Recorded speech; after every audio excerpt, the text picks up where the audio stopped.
కాబట్టి అగ్నికి స్వభావం ఉష్ణత. ఉష్ణత ఉష్ణత ఏవ స్వభావ. దాంట్లో ఇంకా వేరే వేరే ఉండొచ్చు, ఇది ప్రధానం అదేడా.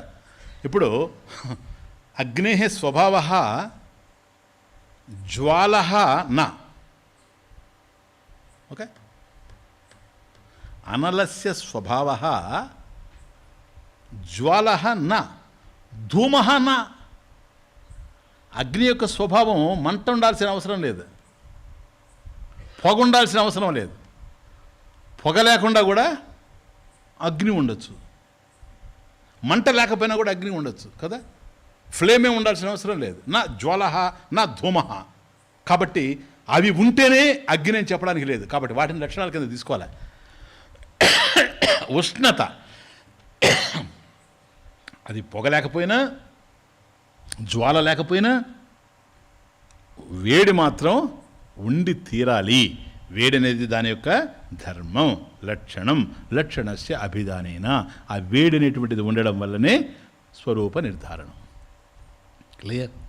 అది ఆత్మన సచ్చిదంశచ్చ బుద్ధేర్వృత్తిరితి ద్వయం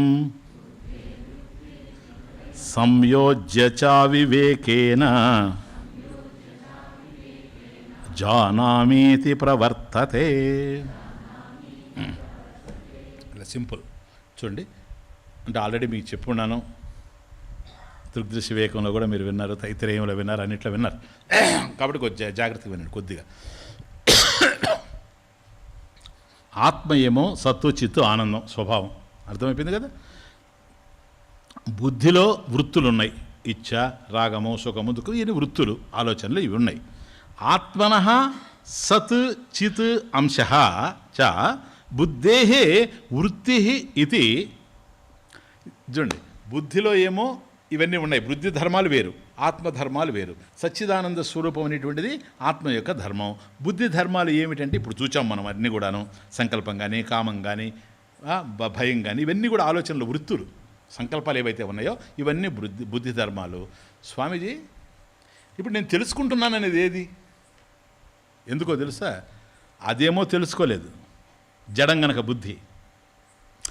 ఆత్మ తెలుసుకోవడానికి దానికన్నా అన్యంగా రెండో వస్తువు లేదు. ఇది మీకు చెప్పే ఉన్నాను కదా, చిదాభాస చైతన్యం, ఇంకేం లేదు. కనుక ఆత్మన సచ్చిదంశ సత్ చిత్ అంశ బుద్ధే వృత్తి ఇది. బుద్ధిలో ఏమో సంకల్పాలు ఉన్నాయి, ఆత్మ ఏమో సచ్చిదానంద స్వరూపం. ద్వయం సంయోజ్య. అది ఎప్పుడైతే బుద్ధిలో, జడమైనటువంటి బుద్ధిలో ఆత్మ యొక్క చైతన్యం ప్రతిబింబించిందో, చిదాభాస చైతన్యం ఎప్పుడైతే ప్రతిబింబించిందో అప్పుడు దీంతో తాదాత్మ్యం చెంది, పుట్టినటువంటి అహం వృత్తి దీంతో తాదాత్మ్యం చెంది అహం జానామి ఇది, నేను తెలుసుకుంటూ ఉన్నాను అని అంటుంది. ఇవన్నీ మీకు ఉపనిషత్తులు చెప్పినవే కదా. కనుక అహం జానామీతి ప్రవర్తతే. ఇందువల్ల వివేకం లోపించింది కనుక ఆ రెండు కలిసిపోయినప్పుడు, మిక్స్ అయిపోయినప్పుడు ఏదేదో అర్థం కావడం చేత అవివేకేన ద్వయం సంయోజ్య అవివేకేన జానామి ఇది ప్రవర్తతే. కాబట్టి ఆత్మ అంటే ఏమిటో తెలియదు, ఆత్మ అజ్ఞానేన అన్యోన్య అధ్యాస ప్రాప్తం. దాని లక్షణాలు దీనికి, దీని లక్షణాలు దానికి. ఇప్పుడు ఒక ఇనుపు గుండ తీసుకొని వెళ్ళి మనం అయ్యపిండం, అది మీకు ఇచ్చింది అప్పుడు ఎగ్జాంపుల్, తీసుకెళ్ళి అగ్నిలో వేసామనుకోండి, అది ఎర్రగా కాలిపోతుంది. దీని ధర్మం వేరే, దాని ధర్మం వేరే. ఇనుప గుండు చల్లగా ఉంటుంది, నల్లగా ఉంటుంది, సరేనా? ఏదైనా గుండ్రంగా ఉంటుంది, అది దాని ధర్మం. ఇటు చూసినప్పుడు అగ్ని కనుక చూస్తే అగ్నికి బరువు లేదు, కానీ ఇనుప గుండుకు బరువు ఉంది, సరేనా? ఇదేమో నల్లగా ఉంది కానీ అగ్నిలో కలర్ ఉంది. ఇదేమో చల్లగా ఉంది కానీ అగ్ని వేడిగా ఉంది. ఈ రెండు ఎప్పుడైతే ఏకమైపోతాయో, ఇనుప గుండెని తీసుకెళ్ళి అగ్నిలో వేసి బాగా తప్తమైన తర్వాత ఎర్రగా కనపడుతుంది, అది తెలుసండి, అప్పుడు పట్టుకుంటే అది జీవనామకం. ఇప్పుడు దేని లక్షణం ఇది? మనం అంటాం, నేను పట్టుకున్నది ఇనుప గుండుని. ఇనుప గుండుని పట్టుకుంటే అది ఎందుకు కాలుతుంది? ద్వయం సంయోజ్య, ఆ రెండు కలిసిపోయి కనుక వచ్చిన బాధ అది. వివేకం లోపించడం వల్ల జానామి ఇది ప్రవర్తతే, అహం ఇదం జానామి, నేను దీన్ని తెలుసుకుంటూ ఉన్నాను అనేటువంటిది అహం వృత్తి ఇప్పుడు పుట్టింది కనుక. ఇది దేని లక్షణము? ఆ రెండు సంయోజం వల్ల కలిగింది. అన్యోన్యాధ్యాస ప్రాప్తం. ఆత్మేమో సద్రూపం, బుద్ధేమో జడరూపం. ఈ రెండు ఏకం కావడం వల్ల కలిగింది. ఇదం అహం జానామి ఇది ప్రవర్తతే. సరేనా? ఎప్పుడైతే అహం ఇదం జానామి, నేను ఇది తెలుసుకుంటున్నాను అని ఉంది కాదు, ఇంకా అక్కడి నుంచి జీవలక్షణాలే అన్నీ. నేను ఇది తెలుసుకుంటున్నా, నేను ఇది చేసే, నేను ఇది అనుభవించా, నేను కర్త, నేను భోక్త. కానీ దీన్ని కూడా ప్రకాశింపజేసేది ఆత్మే. ఆత్మనో విక్రియా నాస్తి బుద్ధేర్బోధో న జాత్వితి జీవ సర్వమలం జ్ఞాత్వా జ్ఞాతా ద్రష్టేతి ముహ్యతే కర్తా ద్రష్టేతి ముహ్యతే. పాఠాంతరం కొన్ని బుక్స్లో కర్త అని ఉంటుంది, ఏదైనా పర్వాలేదు, నథింగ్ రాంగ్. ఆత్మలో విక్రియ నాస్తి. కాబట్టి ఆ ఆత్మ కర్తృత్వం లేదు. ఇంతకుముందు అర్థమైపోయింది కదా, ఆత్మ కర్త కాదు, ఆత్మకి కర్తృత్వం లేదు. కర్తృత్వం లేదు కనుక మార్పు లేదు, మార్పు పరిణామం లేదు. ఆత్మనః విక్రియ నాస్తి. బుద్ధేహే బోధ న జాత్వితి. కాబట్టి బుద్ధి జడం గనక దానికి జ్ఞానం లేదు. క్లియర్. బుద్ధికేమో జ్ఞానం లేదు, ఎందుకంటే అది జడం గనక. ఆత్మలో ఏమో క్రియాశీలత్వమే లేదు, ఎందుకంటే నిష్క్రియత్వం సర్వత్రా ఉంది గనక. ఇప్పుడు జీవుడు తయారయ్యాడు చూసారా, జీవ సర్వం అలం. కాదు, అది సర్వం అలం. జ్ఞాత్వ తెలుసుకొని జీవ జ్ఞాత ద్రష్టేతి ముహ్యతే, మోహాన్ని పొందుతూ ఉన్నాడు. కాబట్టి ఆత్మలో ఏమో నిష్క్రియత్వం, దాంట్లో ఏ విధంగా కర్తృత్వం లేదు. బుద్ధి జడం గనక దీంట్లో ఉండడానికి అవకాశం లేదు. ఈ ద్వయం ఏదైతే సంయోజ్య అవివేకేన జానామితి ప్రవర్తతే, ఈ రెండు ఐక్యం కావడం వల్ల నేను తెలుసుకుంటున్నాను అనేటువంటిది కదిలింది. ఇప్పుడు ఈ రెండు ఇలా జరిగితే వీడేమనుకుంటున్నాడు? నేను తెలుసుకుంటున్నాను అనుకుంటున్నాడు కదా, వీడు జీవనామకం. ఇటువంటి వాడు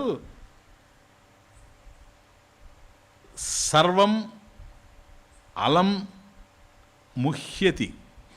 అలం జ్ఞాత్వా జ్ఞాత ద్రష్ట ఇది ముహ్యతే. కాబట్టి ఇప్పుడు ఏమనుకుంటున్నాడు? అన్నీ తెలుసుకుని ఏది తెలిస్తే దాంట్లో నేను చూచేవాడిని, ద్రష్ట, నేను తెలుసుకునేవాడిని, జ్ఞాత, సరేనా అని మోహాన్ని పొందుతూ ఉన్నాడు. మోహం అంటే ఉన్నది లేనట్టుగా, లేనిది ఉన్నట్టుగా చూడడం మోహం అని మీకు తెలుసు. కాబట్టి ముహ్యతి, మోహాన్ని పొందుతూ ఉన్నాడు. కాబట్టి తన స్వరూపం పోయింది. ఇప్పుడు అంటే స్వరూపం ఉంది, దానికి సంబంధించిన జ్ఞానం పోయింది. అందువల్ల నేను ఆత్మని తనకు తెలియదు కనుక ఈ ద్వయం, ఈ రెండు కూడాను బుద్ధి ఆత్మ సంయోగం చేత జీవుడు నేను జీవ అని అనుకుంటూ ఉన్నాడు కనుక జానామితి ప్రవర్తతే, నేను ద్రష్ట చూచేవాణ్ణి, అహం కర్త చేసేవాణ్ణి కర్తృత్వం, అహం భోక్త అనుభవించేవాణ్ణి భోక్తోహం. ఇదంతా జీవలక్షణంగా మారిపోతూ ఉంది. రజ్జు సర్పవదాత్మానం జీవం జ్ఞాత్వా భయం వహేత్ నాహం జీవః పరాత్మేతే జ్ఞాతశ్చేత్ నిర్భయో భవేత్. జీవుడు అనుకున్నావా, ఇంకా భయమే జీవితంలో.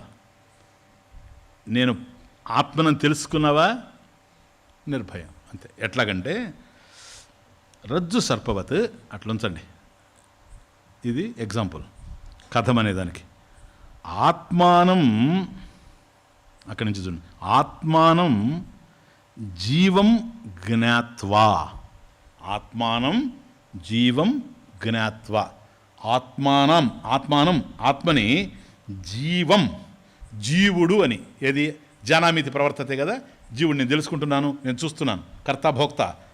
జీవం జ్ఞాత్వ నిశ్చిత్య అంటే అట్లా నిశ్చయించిన తరువాత, ఆత్మని జీవుడు అని నిశ్చయించిన తరువాత చూడండి క్లియర్గా ఉంది. రజ్జు సర్పవత్ అది అట్లా ఉంచండి. ఆత్మానం జీవం జ్ఞాత్వ, ఏదైతే ఆత్మ ఉందో, దేంట్లో అయితే నిష్క్రియత్వమో నేను అది ముఖ్యం. కర్తృత్వం దేనికైతే లేదో, ఏదైతే కర్త కాదో, ఇప్పుడు చూసిందంతా అదే ఇంట్రడక్షన్ నుంచి, అటువంటి ఆత్మానం, అటువంటి